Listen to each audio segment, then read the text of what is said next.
नमस्कार साथियों, मैं प्रवीण कुमार द्रोणा पीसीएस के यूट्यूब प्लेटफॉर्म पर आप सभी का हार्दिक स्वागत है। तो अपने पढ़ रहे थे भारतीय संगीत, जिसमें अपने चर्चा कर ली थी शास्त्रीय संगीत के हिंदुस्तानी शैली के कुछ शैलियों के बारे में। कौन कौन सी शैली पढ़ ली थी, जिसके अंदर ध्रुपद, ख्याल और तराग शैली को पढ़ लिया था। आज अपने इससे आगे विस्तार से चर्चा करेंगे।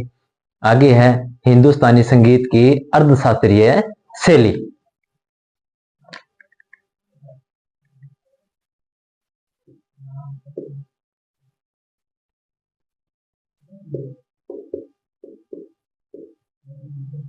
टॉपिक क्या है? भारतीय संगीत, जिसमें हिंदुस्तानी शैली की अर्धशास्त्रीय शैली पढ़ रहे हैं।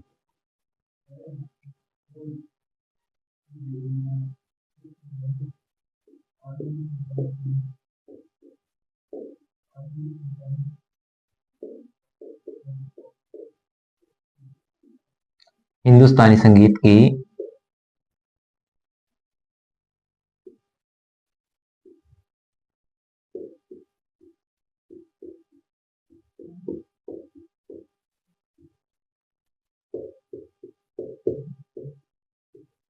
हिंदुस्तानी संगीत की अर्धशास्त्रीय शैली देखते हैं। इसमें संगीत की अर्धशास्त्रीय शैली भी स्वर पर आधारित है। संगीत की अर्धशास्त्रीय शैली भी स्वर पर आधारित है।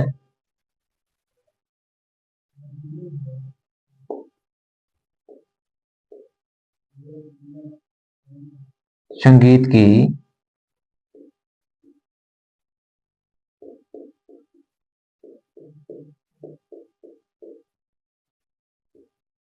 अर्धशास्त्रीय शैली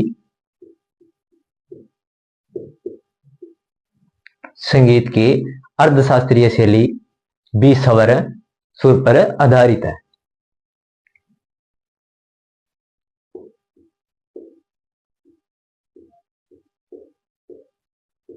स्वर या सुर पर आधारित है।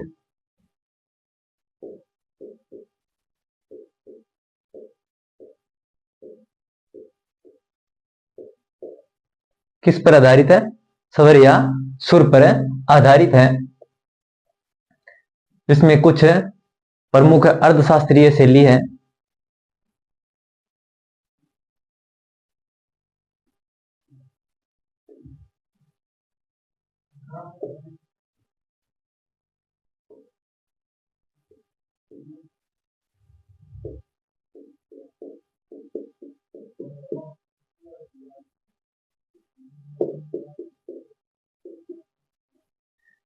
कुछ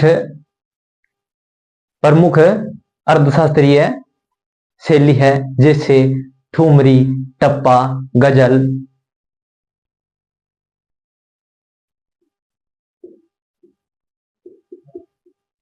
जैसे ठुमरी, टप्पा और गजल।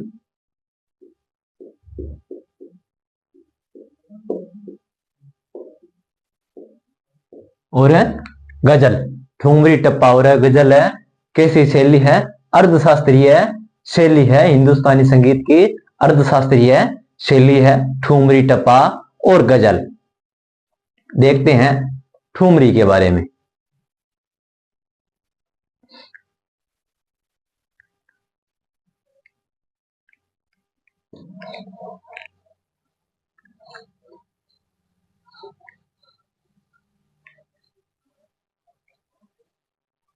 देखते हैं ठुमरी।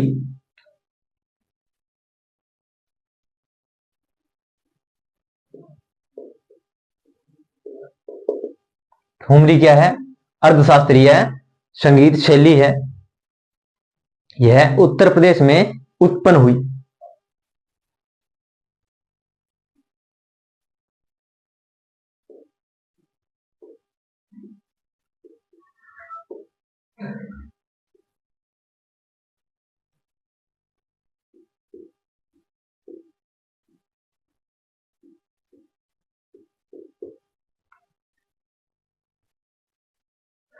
ठुमरी शैली कहां पर उत्पन्न हुई? उत्तर प्रदेश में उत्पन्न हुई। आमतौर पर मिश्रित शकल रागों पर आधारित है।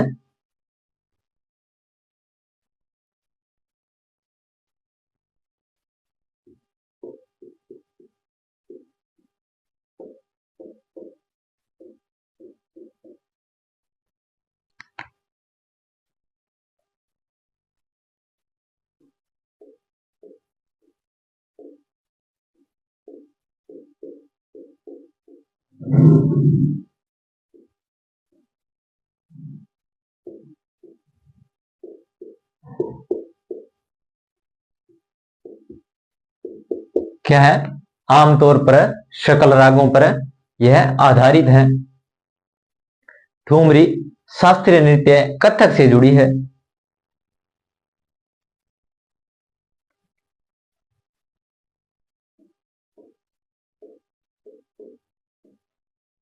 ठुमरी शास्त्रीय नृत्य कथक से जुड़ी है।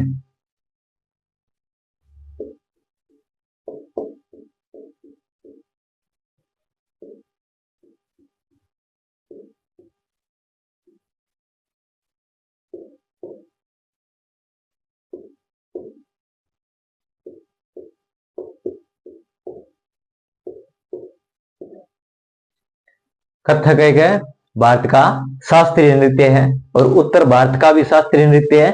कथक को ही माना जाता है। ठुमरी कथक शास्त्रीय नृत्य से जुड़ी है। ठुमरी के प्रमुख घराने वाराणसी और लखनऊ है।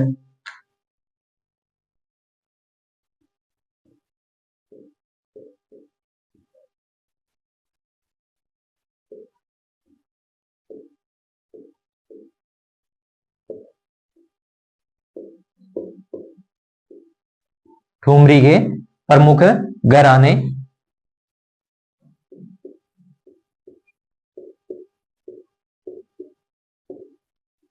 वाराणसी और लखनऊ।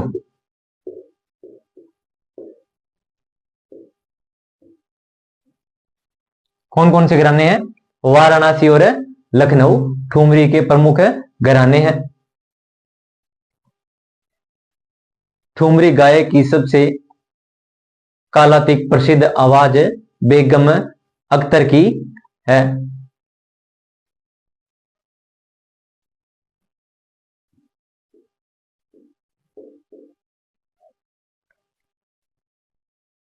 ठुमरी गायक की सबसे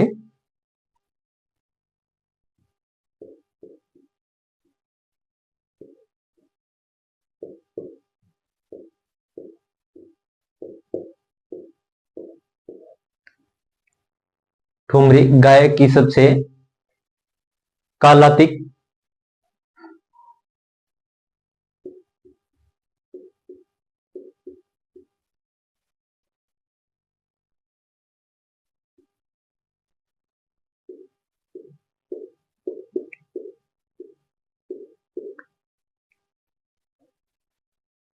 प्रसिद्ध आवाज बेगम अख्तर की है।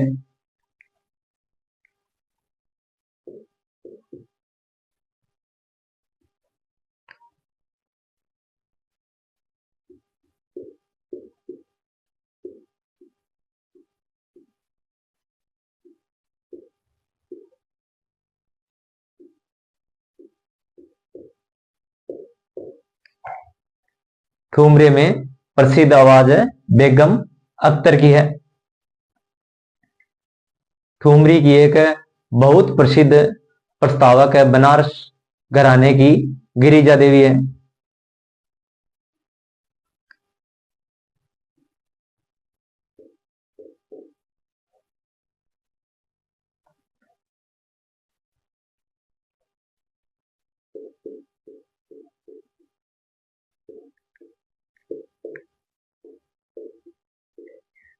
ठुमरी की एक बहुत प्रसिद्ध प्रस्तावक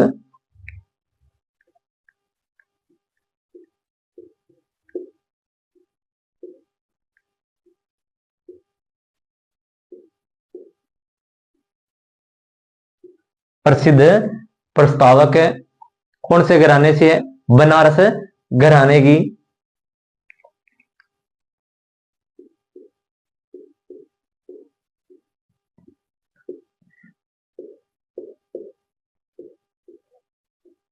बनारस घराने की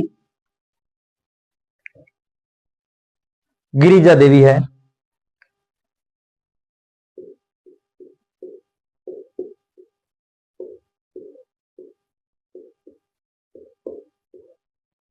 बनारस घराने से कौन है? गिरिजा देवी। ठुमरी की रानी किसे कहा जाता है?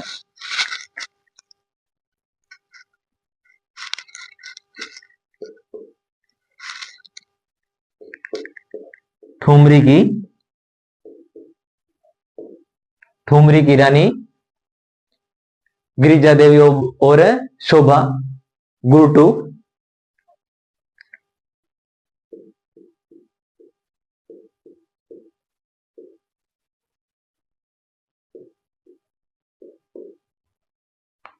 ठुमरी की रानी गिरिजा देवी और शोभा गुरटू।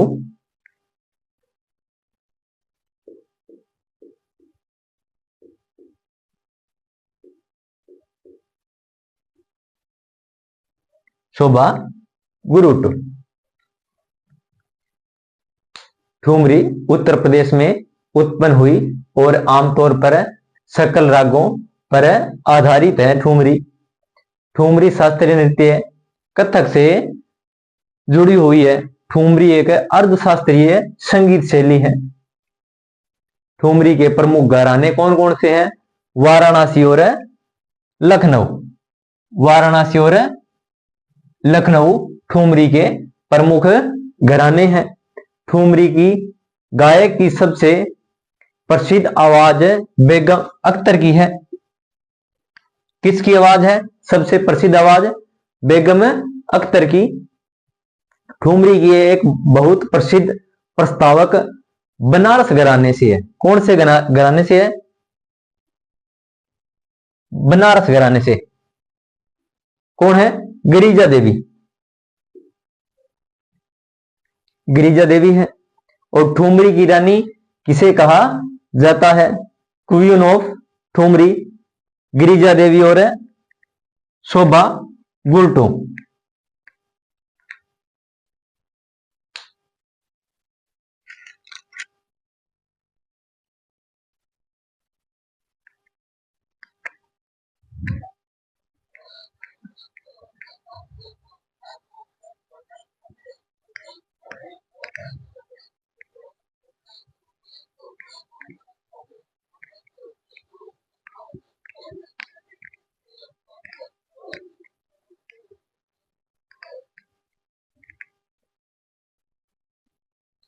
अगला शास्त्रीय शैली है टप्पा।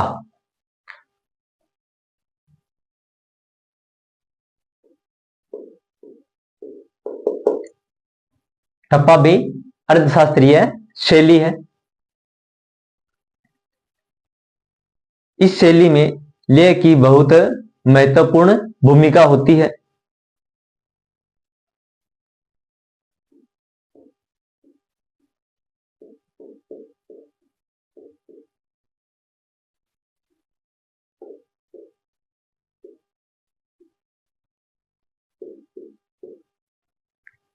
इस शैली में लय की बहुत महत्वपूर्ण भूमिका होती है।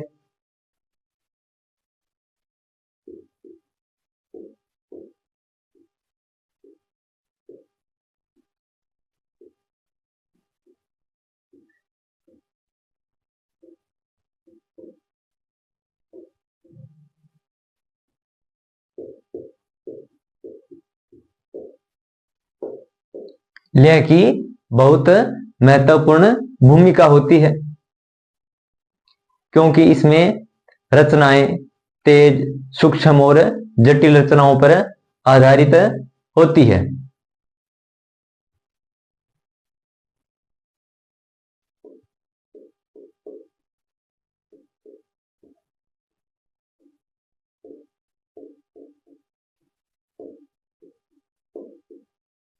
क्योंकि रचनाएं तेज, सूक्ष्म और जटिल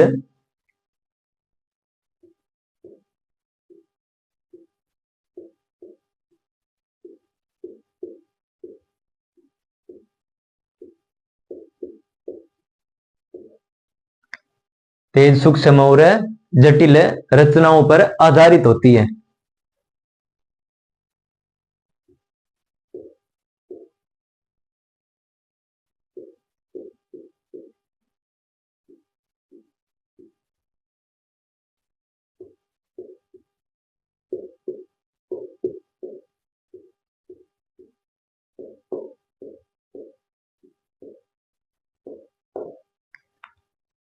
क्या है? रचनाएं तेज, सूक्ष्म और जटिल रचनाओं पर आधारित होती है। इस शैली के कुछ विशिष्ट प्रतिपादकों में से ग्वालियर घराने के लक्ष्मण राव पंडित और रामपुर सैसवा घराने के शनो खुराने।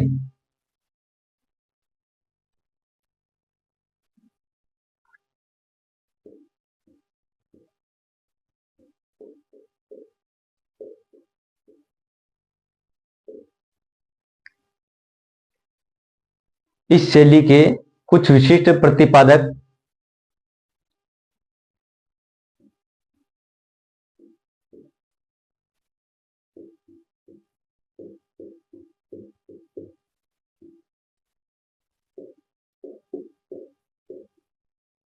विशिष्ट प्रतिपादक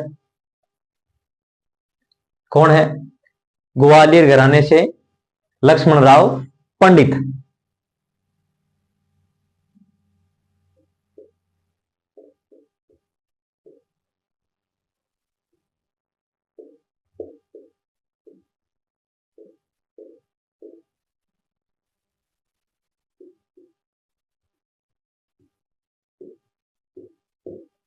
लक्ष्मण राव पंडित।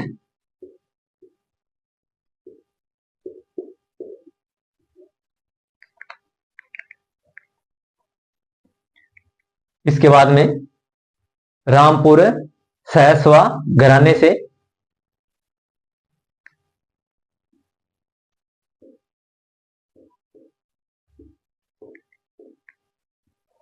रामपुर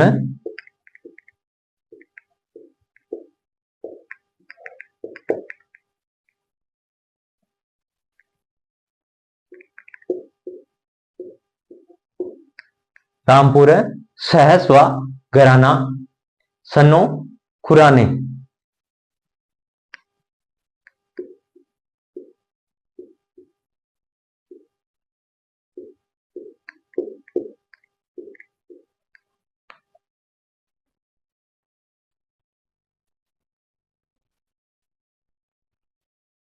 टप्पा शैली में, इस शैली में लेह की बहुत महत्वपूर्ण भूमिका होती है क्योंकि रचनाएं तेज, सूक्ष्म और जटिल रचनाओं पर आधारित होती है। इस शैली के प्रमुख विशिष्ट प्रतिपादक कौन कौन से हैं?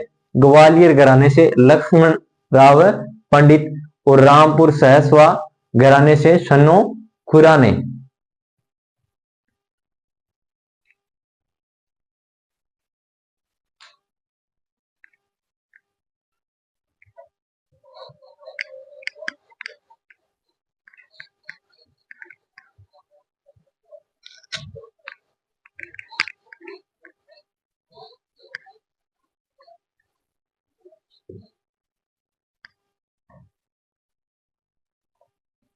अगली शैली है गजल।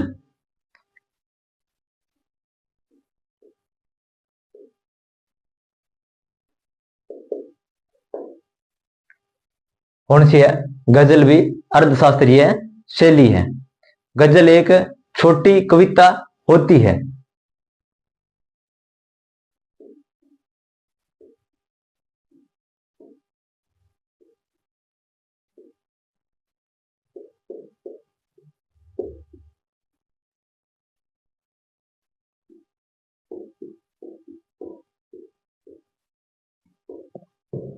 गजल क्या एक छोटी कविता होती है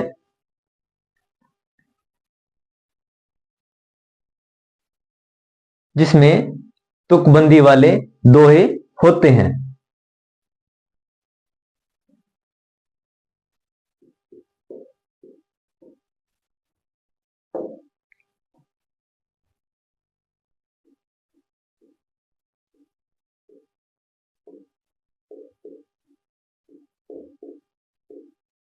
तुकबंदी वाले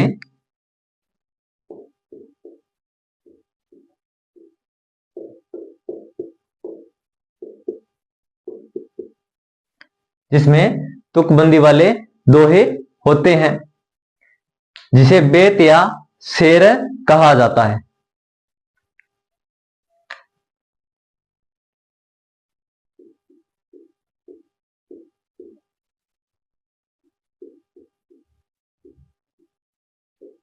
बेत या शेर।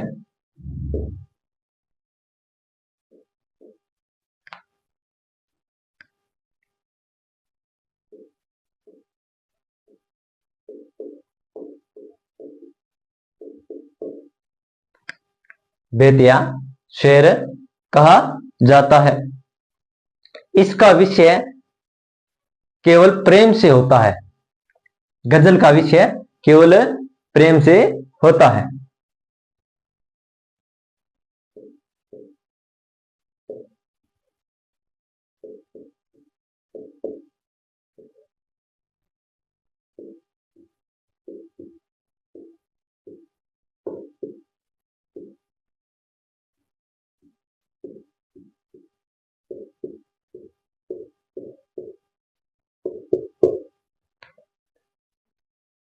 गजल का विषय क्या होता है? केवल प्रेम से होता है। भारत में पहला गजल लिखने वाले अमीर खुसरो थे। कौन थे? अमीर खुसरो।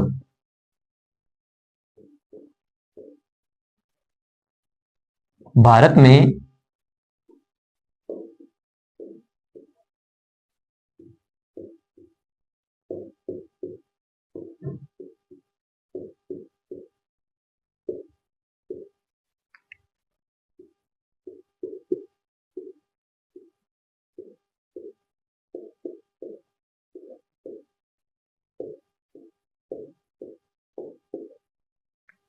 पहला गजल लिखने वाले अमीर खुसरो थे।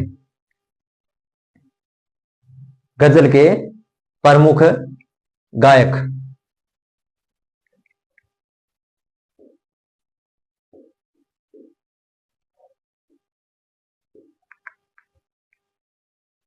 गजल के प्रमुख गायक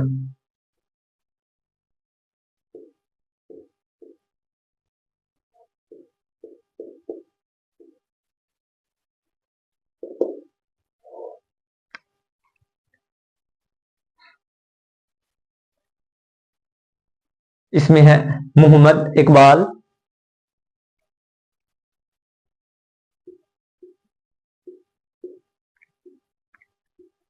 मोहम्मद इकबाल,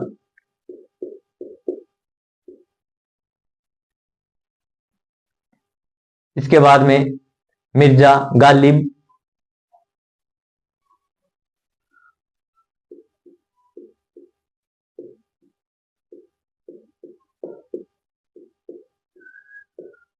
मिर्जा गालिब गजल के गायक हैं।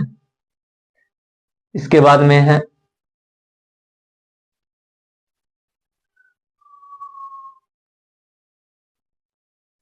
राहत इंदौरी,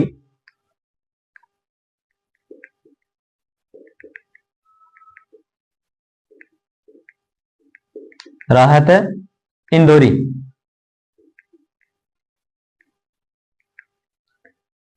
इसके बाद में फराक गोरखपुरी,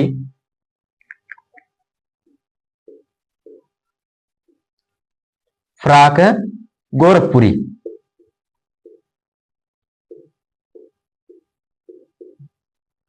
फराक गोरखपुरी गजल के प्रमुख गायक हैं।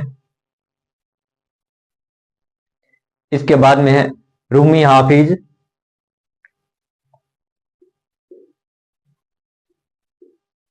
रूमी रूमी हाफिज। इसके बाद में वसीम बरेलवी,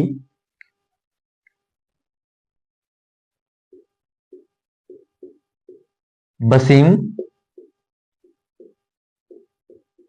बरेलवी।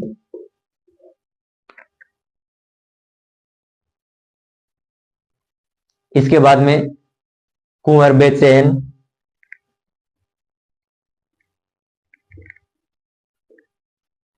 कुंवर बेचैन। अगला नाम है जगजीत सिंह का।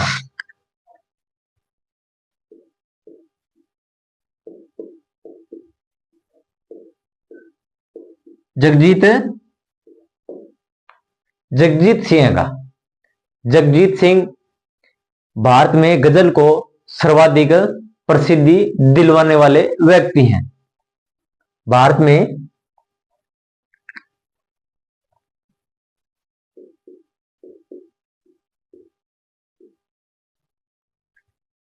में गजल को सर्वाधिक प्रसिद्धि।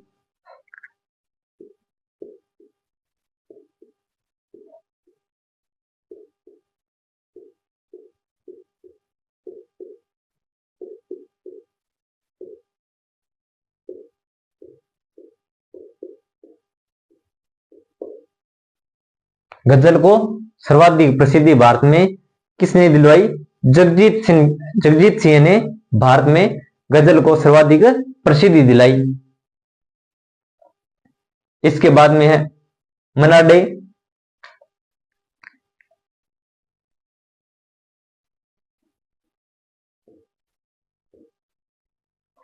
मन्ना डे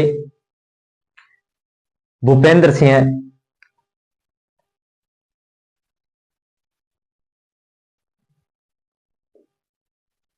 भूपेंद्र सिंह।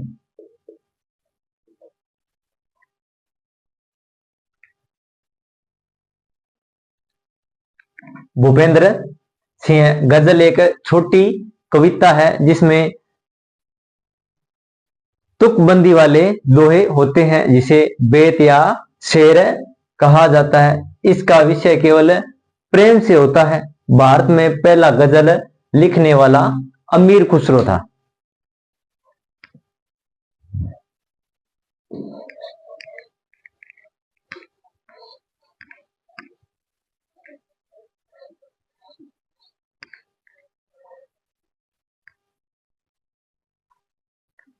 अगला कलाकार है मनहर उदास।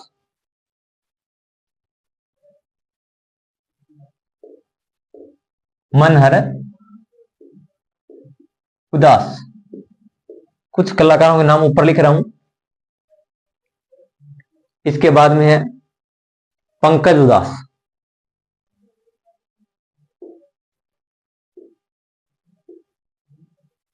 पंकज उदास।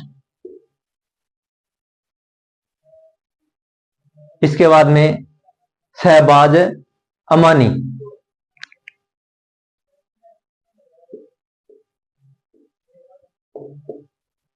शहबाज अमानी। अगला है बेगम अख्तर।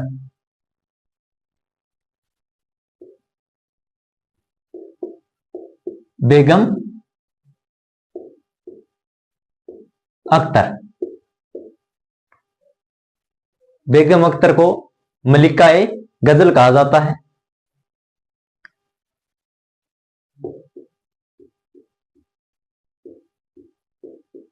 मलिकाए गजल यानी गजल की रानी।